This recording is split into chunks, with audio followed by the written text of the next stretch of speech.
রাম নাম জপের মহত্ব। এক ব্যক্তি প্রতিদিন রাম নামের জপ করত। আস্তে আস্তে ওই লোকটির বয়স বাড়তে থাকে, সে বৃদ্ধ হয়ে যায়। এই জন্য সে একটা ছোট ঘরে পড়ে থাকত। যখন তার বাথরুম স্নান আদি করার হতো তখন সে তার ছেলেকে ডাকত। তার ছেলে তাকে স্নান বাথরুম করিয়ে আনত। আস্তে আস্তে কিছুদিন পেরিয়ে যায়।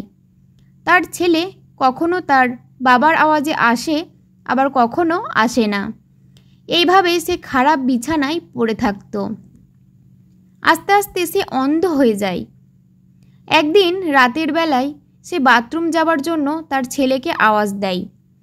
আওয়াজ দেওয়ার সাথে সাথেই একটি ছেলে হাজির হয়ে যায় আর তাকে বাথরুম করিয়ে আবার শুইয়ে দিয়ে চলে যায়।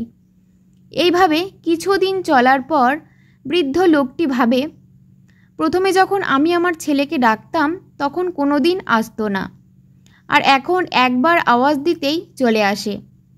আমাকে দেখতেই হবে সে কে।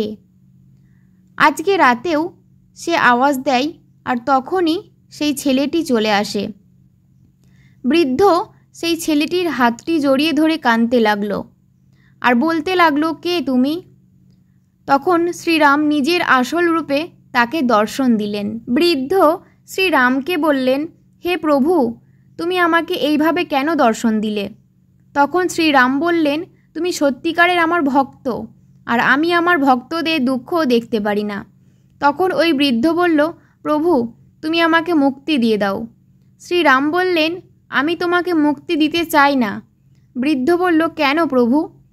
আমি কি দোষ করেছি? শ্রীরাম বললেন, আমি যদি তোমাকে এখন মুক্তি দিয়ে দিই তাহলে তুমি আগের জন্মে আবার এইভাবে কষ্ট পাবে।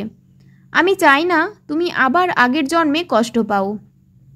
তখন বৃদ্ধ শ্রীরাম এর পা ধরে কাঁদতে কাঁদতে বলল, ঠিক আছে প্রভু, তুমি যা চাও তাই হবে।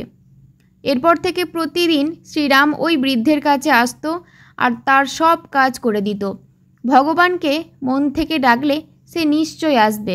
একবার ডেকে দেখুন আর আমার সাথে সবাই মিলে একবার বলুন, জয় শ্রীরাম। ধন্যবাদ।